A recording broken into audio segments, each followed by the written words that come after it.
Sa ibang balita, full force of law tiniyak ng PNP para mahigpit na maipatupad ang pagbabawal sa mga ilegal na paputok at indiscriminate firing mahigpit ding tinututukan ng pulisya. Si Alvin Baltasar ang ating tagapagbalita. Tiniyak ng Philippine National Police ang buong higpit na pagpapatupad ng Republic Act 7183 na nagre-regulate sa paggawa at pagbebenta ng mga paputok at pyrotechnic devices.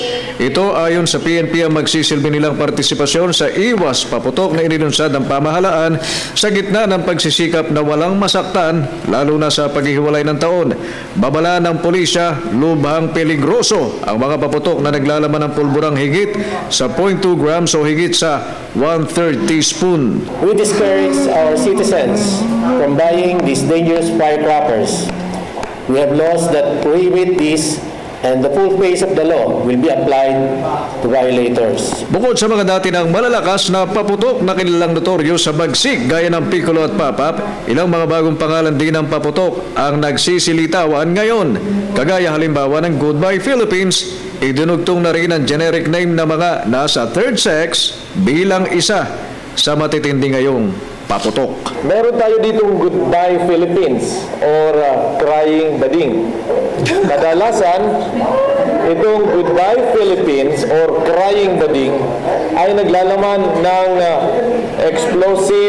explosive ingredients na mas mabigat doon sa itinakdang 0.2 grams or 1/3 teaspoon. Yun po, kaya this is considered overweight at prohibited. Kasabay nito ay nanawagan din naman ng PNP sa publiko na huwag mag-atubiling magsumbong sa kanila, lalo sa makikitang insidente ng indiscriminate firing, civilian man o pulis ang sangkot.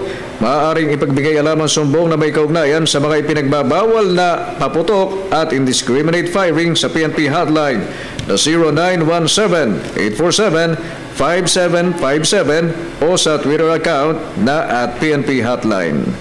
Para sa Telebisyon ng Bayan, Alvin Baltasar.